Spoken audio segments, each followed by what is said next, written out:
Hello everyone, welcome to Swami Vivekananda Institute. My name is Aditi.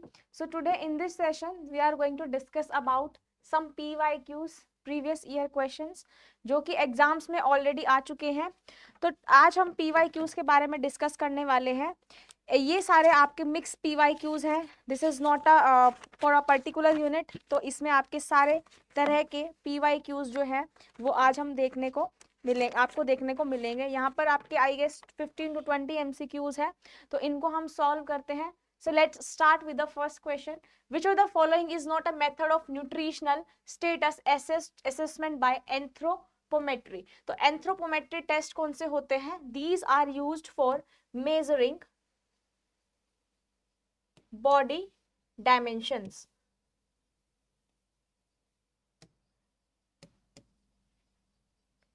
जो आपके body dimension को major करते हैं, आउटसाइड बॉडी डायमेंशन के लिए जो टेस्ट यूज होते हैं, that are anthropometric tests that are used for measuring the outside body dimension, जैसे आपका weight, height,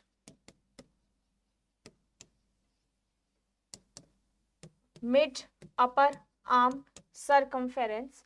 तो ये सभी आते हैं आपके एंथ्रोपोमेट्री टेस्ट में. वेस्ट सरकमफेरेंस,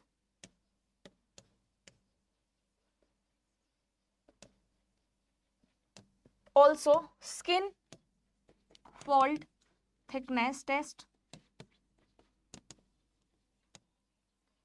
ये सारे तरह के test, these are anthropometric test. तो इसमें आपको बताना है कौन से एंथ्रोपोमेट्री टेस्ट नहीं है. तो यहां पर आपका MUAC, that is mid upper arm circumference, mid upper arm circumference भी इंक्लूड होता है. किसमें? एंथ्रोपोमेट्री टेस्ट में. ब्लड प्रेशर इंक्लूड नहीं होता, क्योंकि ब्लड प्रेशर इसमें एंथ्रोपोमेट्री टेस्ट में इसका कोई रोल नहीं होता. हाइट हम मेजर करते हैं एंड वेस्ट सर्कमफेरेंस मेजर करते हैं. तो एंथ्रोपोमेट्रिक टेस्ट में ब्लड प्रेशर मेजर नहीं होता, इसलिए बी जो है वो ऑप्शन गलत हो जाएगा. तो option B is the correct option, क्योंकि इसमें नॉट पूछा है, तो B option would be the correct. Now second question is, following are the mechanism of action of phytochemicals in the body. तो phytochemicals का function क्या होता है? Phytochemicals are those chemicals which are released in plant for their protection against bacteria, viruses. इसी तरीके से phytochemicals body में क्या एक्शन होता है फाइटोकेमिकल्स का? Induction of detoxification of enzymes, detoxification करता है एंजाइम की. इनिबिशन ऑफ नाइट्रोसामीन फॉर्मेशन, जो नाइट्रोसामीन की फॉर्मेशन होती है उसको इनिबिट करता है. नेक्स्ट यहाँ पे क्या है? Neutralisation of free radicals. Free radicals को न्यूट्रलाइज करता है? नहीं करता है, क्योंकि न्यूट्रलाइज नहीं करता है फ्री रेडिकल्स को. फाइटोकेमिकल्स जो है वो इनिबिट करते हैं आपके एंजाइम को, ताकि फर्दर उसमें प्रोसेस स्टॉप ना हो. इनिबिट करते हैं नाइट्रोसामीन फॉर्मेशन को, ताकि कोई भी माइक्रो ऑर्गेनिज्म अटैक नहीं कर सके. फ्री रेडिकल को प्रिवेंट करते हैं, न्यूट्रलाइज नहीं करते हैं. Dilution and binding of carcinogen in GI tract. Obviously जब आपका कोई भी प्रोसेस स्टॉप हो रही है तो उसमें हम कार्सिनोजेंस जो है, जो कैंसर कोज करते हैं, उनको बाइंड करते हैं. तो यहाँ पे ऑप्शन जो है वो ए, बी और डी ऑप्शन करेक्ट हो जाएगा. मींस ऑप्शन नंबर सी जो है वो आंसर करेक्ट हो जाएगा. Now coming to the third question, assertion and reason statement. Aging is associated with the loss of lean body mass, bone mass and total body calcium. अभी आपको last session में मैंने कराया था, जब एजिंग होती है मतलब इन द ओल्ड एज, वहां पर क्या क्या हमने चेंजेस पढ़े थे?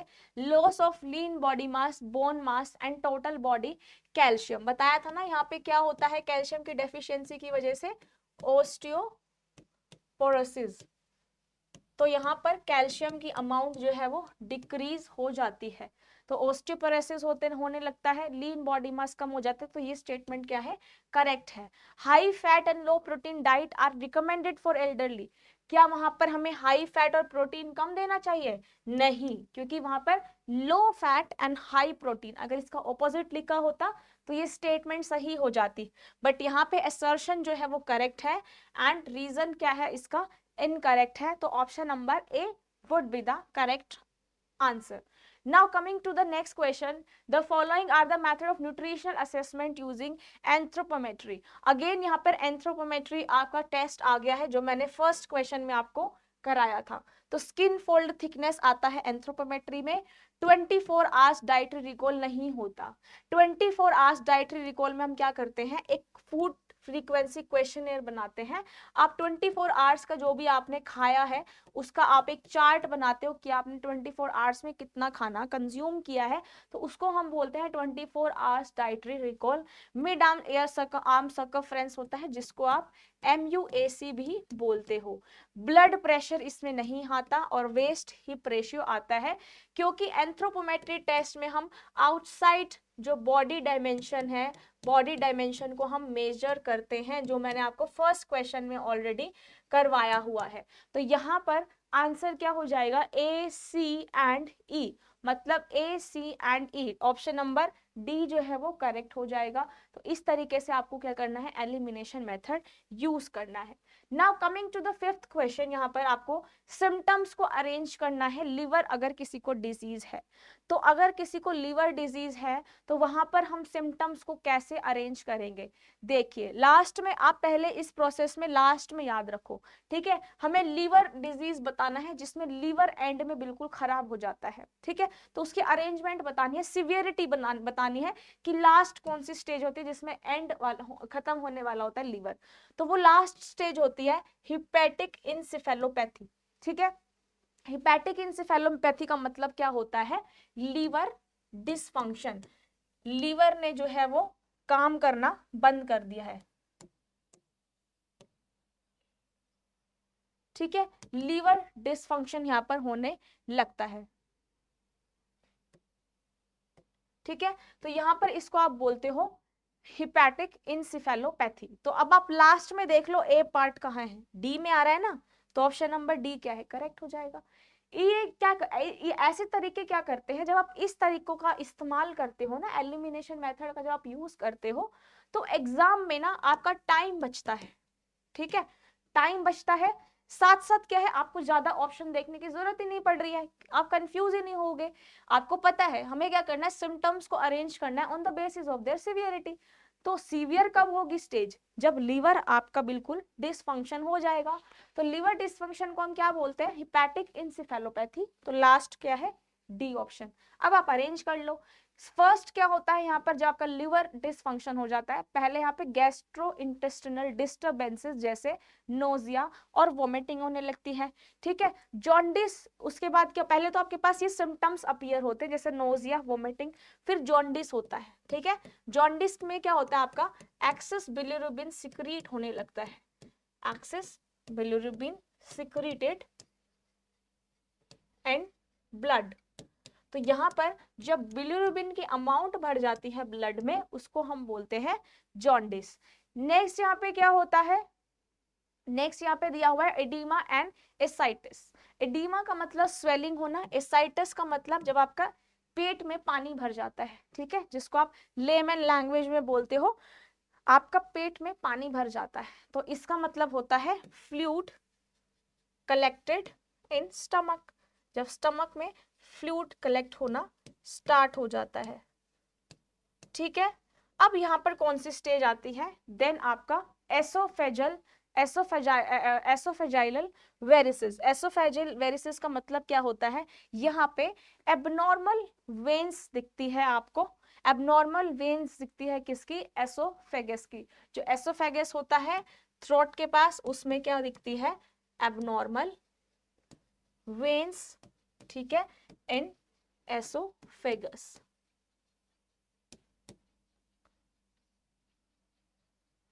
तो ये सारे स्टेज होते हैं किसमें, आपके लिवर डिस फंक्शन में। एसोफेगस में क्या होता है, एसोफेगस है नॉट फेजियस, ठीक है।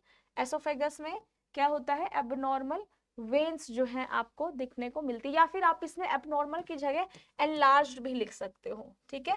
वेन्स एनलार्ज हो जाती है एसोफेगस में। तो ये होते हैं आपके सिम्टम।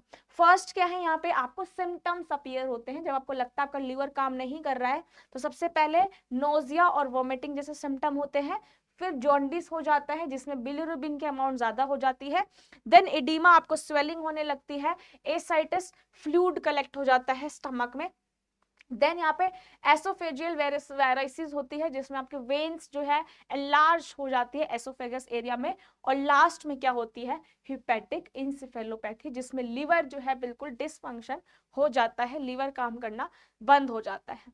तो इसी तरीके से क्वेश्चंस आते हैं एग्जाम में। तो here option number D would be the correct. Now what are the following symptom of infective hepatitis. Hepatitis में क्या क्या आपको यहाँ पर सिम्टम्स देखने को मिलते हैं। सबसे पहला यहाँ पर फीवर, नोजिया, डायरिया और डार्क कलर्ड यूरिन। तो यहाँ पर फीवर होता है इन्फेक्टिव हेपेटाइटिस में? नहीं, हेपेटाइटिस में फीवर नहीं होता, नोजिया होता है, डायरिया होता है and dark coloured urine symptom होता है। तो यहाँ पर ऑप्शन नंबर जो डी है वो करेक्ट ऑप्शन हो जाएगा, ठीक है। तो ऑप्शन नंबर डी करेक्ट हो जाएगा। नेक्स्ट है following are the method of conducting dietary survey. कौन कौन से यहाँ पे मेथड्स है डाइटरी सर्वे के लिए? HPLC, HPLC का मतलब होता है हाई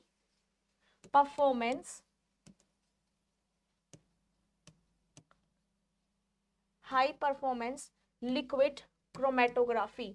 इसका डाइटरी सर्वे से किसी भी तरह का रिलेशन नहीं है।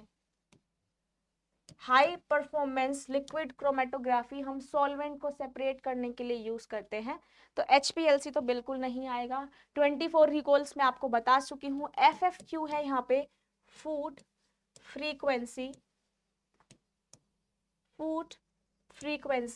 क्वेश्चनेयर। इसका मतलब क्या है कि आपने कितना फूड खाया है, एक फूड को कितनी बार खाया है, उसको आप पूरा एक चार्ट में लिख लेते हो, उसको हम बोलते हैं फूड फ्रीक्वेंसी क्वेश्चनेयर। एक आपने फूड कितना फ्रीक्वेंटली खाया है और डाइट हिस्ट्री। तो HPLC नहीं आएगा, बाकी B, C and D option जो है वो करेक्ट हो जाएगा, मतलब ऑप्शन नंबर A जो है वो करेक्ट हो जाएगा। तो यहाँ पर HPLC को छोड़ के तीनों ही ऐसे मेथड है जो डाइटरी सर्वे के लिए यूज किए जाते हैं। Now next question is food that provide additional benefit beyond their well established function of nutrient contain in them and functional food. Functional food उनको बोलते हैं जो कि एक्स्ट्रा बेनिफिट प्रोवाइड करते हैं हेल्थ को, जैसे आपके प्रोबायोटिक, फ्लेवोनॉइड्स, फाइटोस्टेरोल्स, ये जो कि आपके हेल्थ को इफेक्ट को प्रमोट करते हैं, बायोएक्टिव इंग्रेडिएंट्स होते हैं। तो यहाँ पे दोनों ही स्टेटमेंट क्या है, सही है, क्योंकि फंक्शनल फूड्स वो फूड होते हैं जो कि हमारी बॉडी को डिजीज से भी प्रोटेक्ट करते हैं, ठीक है। और क्योंकि अगर आप फूड ले रहे हो तो उसमें bio component, bio active component present होते हैं, इसलिए दोनों ही स्टेटमेंट क्या है, करेक्ट है। नेक्स्ट जो स्टेटमेंट है, नेक्स्ट स्टेटमेंट क्या है, maturation of muscle control of trunk and arms take place before hand and fingers. जो मैचुरेशन होती है मसल्स की और ट्रंक आर्म्स की, क्या वो हैंड फिंगर से पहले होती है? करेक्ट, पहले आर्म्स बनेंगे तभी तो फिंगर्स बनेंगे, ठीक है। तो इसको हम बोलते हैं, क्या हम सिफेलोकोडल पैटर्न बोलते हैं इन विच डेवलपमेंट टेक प्लेस? क्या ये सिफेलोकोडल पैटर्न है? दोनों ही स्टेटमेंट क्या है, करेक्ट है, क्योंकि सिफेलोकोडल डेवलपमेंट होता है फ्रॉम हेड टू टो। तो ये स्टेटमेंट क्या है, बिल्कुल करेक्ट है। प्रॉक्सिमोडिस्टल कौन सा होता है? जिसमें सेंटर से सारा एक्सट्रीमीज बाहर आती है, सेंटर आपका मेन पोजीशन होता है, और ये हेड टू टो। तो यहाँ पे दोनों ही स्टेटमेंट क्या है, करेक्ट है। Now next 10th is immunization is necessary for children. Immunization क्यों जरूरी है? To develop defense mechanism in the body, ठीक है, ताकि डिफेंस मैकेनिज्म हो, ठीक है, प्रोटेक्ट करे चिल्ड्रन को किसी भी डिजीज से। To increase nutritional status, nutrition का कोई रोल नहीं है इम्यूनाइजेशन से, ठीक है। टू रिड्यूस डिस्कम्फर्ट, नहीं डिस्कम्फर्ट नहीं, कंफर्ट मिलता है। To reduce incidence of viral and infection disease, क्या वायरल और इन्फेक्शन डिजीज से फाइट करने में हेल्प करता है इम्यूनाइजेशन, मतलब जो आपकी वैक्सीन वगैरह होती हैं। तो hence option 1 and 4 are the correct answer. तो ऑप्शन नंबर सी जो है वो करेक्ट हो जाएगा। Now coming to the 11th question, cereal provide, cereal क्या प्रोवाइड करती है? एनर्जी प्रोवाइड करती है, correct. Iodine, no. Vitamin A, no. Protein, yes. तो cereals provide energy and protein. तो option number A and D, option number जो B है वो यहाँ पर करेक्ट ऑप्शन हो जाएगा। Now coming to the 12th question, hypertension is a risk factor for CHT, means cardio, जो आपके वेस्कुलर डिजीज है, कार्डियो हार्ट डिजीज, या फिर coronary, sorry not cardio, this is coronary heart disease, CHT।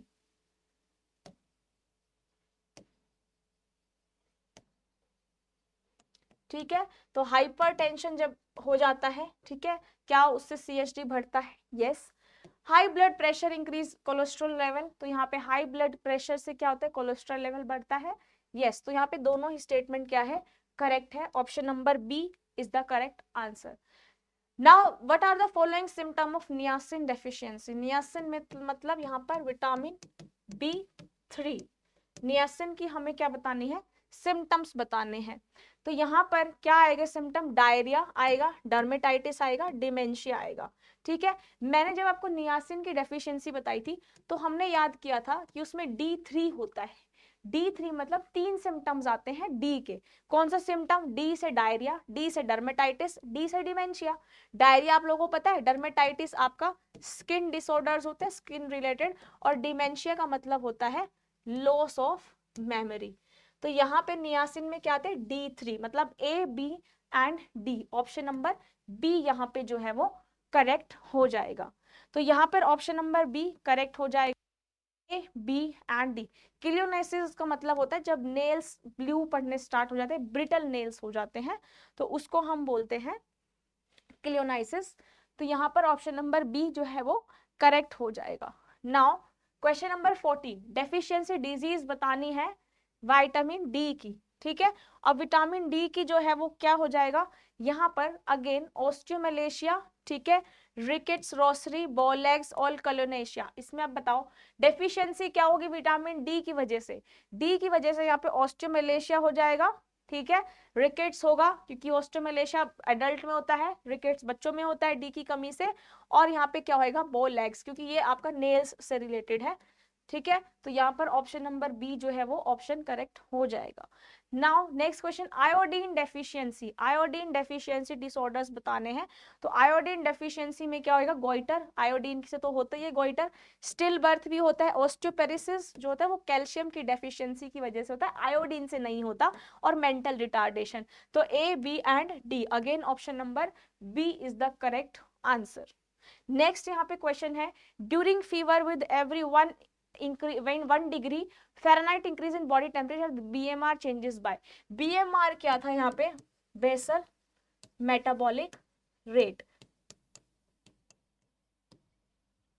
तो BMR क्या होता है? जब भी हमारी बॉडी में जितनी भी आपकी एक्टिविटीज हो रही हैं उसमें कितनी एनर्जी यूटिलाइज हो रही है, that is measured in BMR। तो जब फीवर होता है, अच्छा BMR अलग अलग चीज पे डिपेंड करता है, जैसे हमने पढ़ा था एज पे, टेम्परेचर पे, ठीक है, जेंडर पे। तो यहाँ पे बहुत सारे फैक्टर्स है BMR के, मसल मास पे, ठीक है, तो अलग अलग फैक्टर्स होते हैं BMR के। तो यहाँ पर जब फीवर है तो अगर हर 1 डिग्री बढ़ रहा है फीवर तो उससे BMR इंक्रीज होता है 7%। ये क्वेश्चन PYQ है जो कि एग्जाम में आया हुआ है। तो 7% इंक्रीज होता है BMR with every 1 degree Fahrenheit increase in body temperature. Now 17 question is, childhood trauma can cause psychiatric problem. जब अगर चाइल्डहुड ट्रॉमा किसी को हो गया है तो उसमें कौन कौन से सिम्टम्स आते हैं? क्रोनिक डिसएसोसिएशन, क्रोनिक डिसोसिएशन का मतलब क्या होता है? यहाँ पर एक डिसकनेक्शन हो जाता है, disconnection and lack of continuity between the thoughts, memories and identity. तो यहाँ पर क्या है, जनरली आपको डिसकनेक्शन फील होता है, ठीक है, क्रोनिक डिसोसिएशन मतलब यहाँ पे डिसकनेक्टेड फील होता है, ठीक है, आपको डिसकनेक्टेड बिल्कुल फील हो जाएगा। क्रोनिक मतलब जो लंबे समय से चलता आ रहा है, डिसकनेक्टेड फील होगा। और यहाँ पे क्या होगा? लैक ऑफ कॉन्टिन्यूटी, ठीक है, आपको थॉट्स नहीं अच्छे आएंगे, यहाँ पे there is lack of continuity between thoughts and memory, ऐसे लिख सकते हो, बिटवीन थॉट्स एंड मेमोरी। तो यहाँ पे आपको डिस्कनेक्शन फील होगा, ठीक है, lack of continuity between thoughts and memory, तो इसको आप बोलते हो क्रोनिक डिसएसोसिएशन। पीटीएसडी का मतलब होता है, पीटीएसडी का मतलब क्या है, पोस्ट ट्रॉमेटिक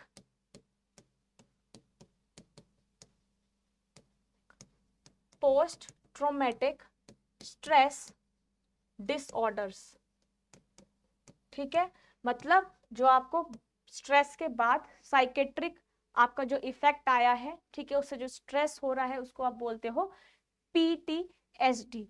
रेनाइटिस जो होता है, रेनाइटिस आपका एलर्जिक रिस्पॉन्स होता है, जैसे आपको जुकाम हो रहा है, ठीक है, एलर्जिक रिस्पॉन्स, चाहे आपकी इसमें वाटरी आईज हो, इचिंग हो, ठीक है, तो ये आता है सारा रेनाइटिस में।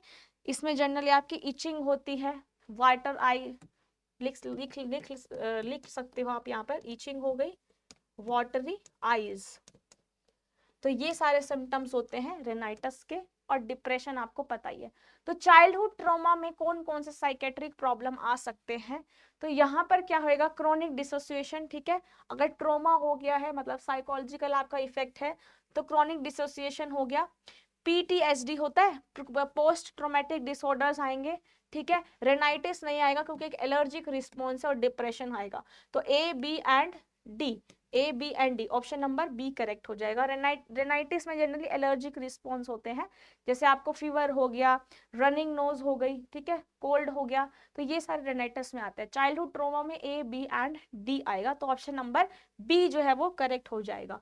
Now coming to the 18th question, यहाँ पर 18th क्वेश्चन क्या कह रहा है, to access malnutrition level in population during famines, the most widely accepted practices is to access in the children aged 6 to 59 month। क्या अगर आपको कोई ऐसे डिजास्टर आ गया है जिसमें माल न्यूट्रिशन हुआ है, तो जनरली हम सबसे पहले बच्चों को एक्सेस करते हैं जिनकी एज 6 to 59 मंथ से, यस, सबसे पहले इन्फेंट्स पे करते हैं, उनकी मतलब उनका डाटा देखते हैं, ठीक है, उन पे ध्यान दिया जाता है, उसको उस प्रैक्टिसेस इनिशिएटिव को अप्लाई किया जाता है। रीजन क्या है, in the time of food shortage, जब फूड शॉर्टेज होती है तो यंग चिल्ड्रन को सबसे पहले माल न्यूट्रिशन होता है, बिल्कुल करेक्ट है, क्योंकि उनकी बॉडी तब ग्रोइंग स्टेज में होती है, तो सबसे ज्यादा माल न्यूट्रिशन का इफेक्ट आपको यंग चिल्ड्रन पे होता है, तो both options are correct, means option number C जो है वो करेक्ट हो जाएगा। एलिसिन एक कंपाउंड है जो कि किस में मिलता है, तो एलिसिन आपको मिलता है गार्लिक में। एलिसिन एक बायोएक्टिव कंपोनेंट है, ठीक है, बायोएक्टिव कंपोनेंट्स जो कि आपके जनरली प्लांट्स में प्रेजेंट रहते हैं, जैसे आपके फाइटोस्टिरोल्स हो गए, ठीक है, तो गार्लिक में मिलता है एलिसिन। नेक्स्ट यहाँ पे है, following nutrients role play in synthesis of haemoglobin, कौन से यहाँ पे ऐसे न्यूट्रिएंट्स हैं जो कि हीमोग्लोबिन की सिंथेसिस में हेल्प करते हैं, विटामिन सी, आयरन, B12 और प्रोटीन। तो यहाँ पर हीमोग्लोबिन की सिंथेसिस में कौन रोल प्ले करते हैं, ये सारे ही इंपॉर्टेंट न्यूट्रिएंट है, तो all of the above options are correct. तो सारे ऐसे न्यूट्रिएंट है जो कि हीमोग्लोबिन की सिंथेसिस में हेल्प करते हैं, चाहे उसमें आपके पास मिनरल्स हो या फिर वाइटामिन्स हो। तो दीज वर द 20 क्वेश्चंस जो कि आपके PYQs है, एग्जाम में पहले आ चुके हैं। तो मैं और PYQs आपके लिए लेकर आने वाली हूँ आने वाले सेशन में, आने वाले लेक्चर्स में। तो सारे लेक्चर्स को लाइक शेयर सब्सक्राइब जरूर करिए। थैंक यू सो मच, इसी तरीके से पढ़ते रहिए, आपका नेट GRF जरूर क्वालिफाई होगा। एंड बाय और यहाँ पर हाँ एक चीज और है, जितने आप PYQs आप मैक्सिमम लगाओगे, जितने ज्यादा PYQs प्रैक्टिस करोगे, आपका एग्जाम उतनी जल्दी ही क्वालिफाई होगा। तो मैक्सिमम आप फोकस करो PYQs पे, जब आपने एक टॉपिक पढ़ लिया तो आप उसके PYQs को सॉल्व करो। Thank you so much, bye and take care everyone.